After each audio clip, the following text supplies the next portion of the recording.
அஸ்ஸலாமு அலைக்கும் வரஹ்மத்துல்லாஹி வபரகாத்துஹு. அன்பார்ந்த அனைத்து உறவுகளுக்கும் இனிய இரவு வணக்கம். ரெட் கலர் அப்படி அதிகமாக இருக்கிறதால விளங்குதில்லை. இந்த நாட்களில் இனி வரும் நாட்களில் தொடர்ந்து குவைத்துடைய வானிலை என்னென்னு தெரியுதா? உள்ளே இருக்கிறது குவைத் டவர்ஸ்.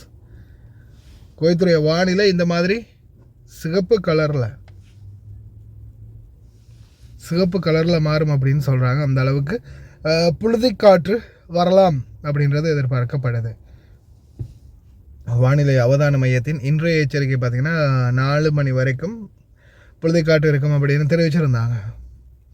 அதே போல் மிக முக்கியமானது இன்னொரு தகவல் என்னென்னு பார்த்திங்கன்னா, குவைத்துடைய சுகாதார அமைச்சர் டாக்டர் அஹமத் அல் அவாதி தற்போது ஃபத்வா கமிட்டிக்கு டிசிஷனை அனுப்பியிருக்கிறாரு.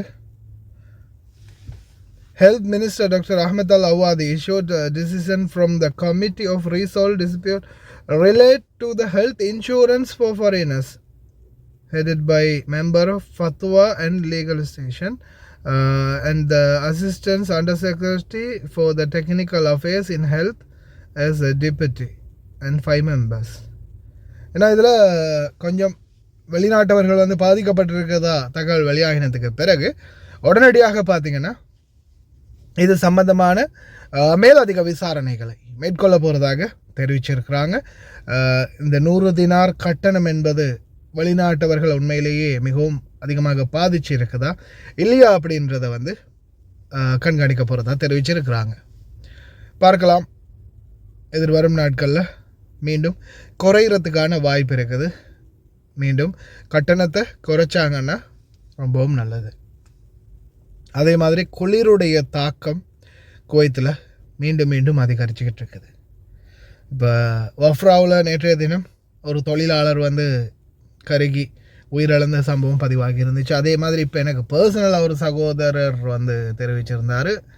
அவங்களோட பெரிய மாமாவுடைய வீட்டில் இப்போ சந்திக்கும் போது, நான் முஃபத்திரா ஜமியாவில் நிற்கிறேன் பாக்கின்ல, இப்போ சந்திக்கும் போது பெரிய மாமாவுடைய வீட்டில் பணிப்பெண் ஃபஹம் வீட்டில் அந்த கஹா சாய்க்காக ஊற்றின ஃபஹம் என்ன செஞ்சுருக்காங்க, மேலே மொட்டை மாடியில் அவங்களோட ரூம் அதால் மிகுதி ஃபஹம்மை ஒரு பாத்திரத்தில் போட்டு கொண்டு போயிருக்கிறாங்க. ஒரு சில்வர் மாதிரி ஏதோ ஒரு பாத்திரத்தில் போட்டு கொண்டு போயிருக்காங்க. கொண்டு போய் ரூமில் வச்சுருந்துருக்காங்க. கதவை மூடிட்டு தூங்கியிருக்கிறாங்க. அதுக்கப்புறமா விடிய காலையில் மற்ற வீட்டு பணிப்பெண் பாத்ரூம் போகிறதுக்காக மேலே தான் போகணுமா, மேலே போய் செக் பண்ணி பார்த்துருக்குறாங்க. பார்த்தா கடைசியில் இந்த சகோதரி கதவை திறக்கும்போது ஃபுல்லாக ரூம்லேருந்து புகை மூட்டம். அதுக்கு பிறகு தட்டி அவங்கள எழுப்பினா இளம்பல். அதுக்கு பிறகு தண்ணி எடுத்து மூஞ்சில எல்லாம் அடித்து எல்லாம் செஞ்சு அதுக்கு பிறகு பார்த்தா மூச்சு பயிற்சி இல்லாமல் இருந்திருக்காங்க. உடனே ஆம்புலன்ஸுக்கு கால் பண்ணி ஆம்புலன்ஸில் கொண்டு போய் அதுக்கு பிறகு ஆக்சிஜன் கொடுத்துருக்காங்க.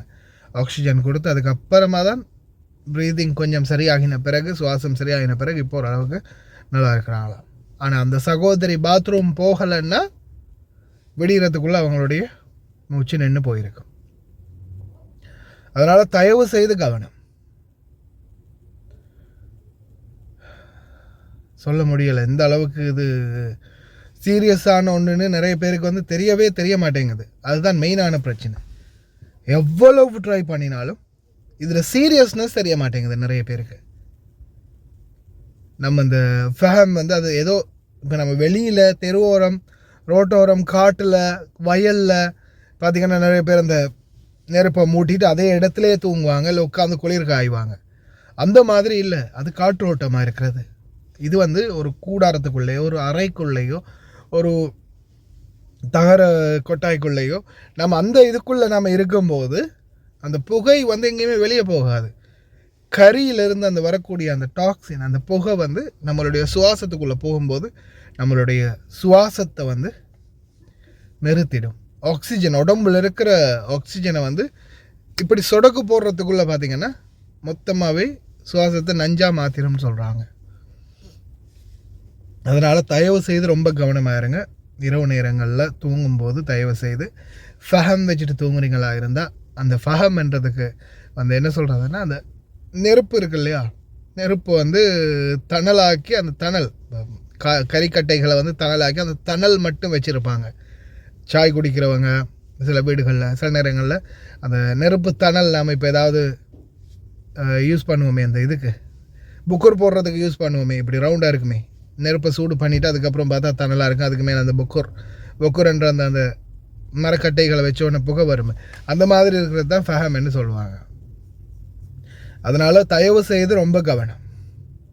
உங்களுடைய உயிரை பாதுகாக்கிறது உங்கள் கையில் இருக்குது. ரொம்ப கவனமாக இருங்க. ஃபஹம் அறைக்குள்ளே வச்சுட்டு அடைச்சிட்டு தூங்கினீங்கன்னா மூச்சு அடைச்சு நீங்கள் உயிரை மாய்த்து கொள்வீங்க அப்படின்றத ஞாபகத்தில் வச்சுக்கோங்க. ரொம்ப கவனம்.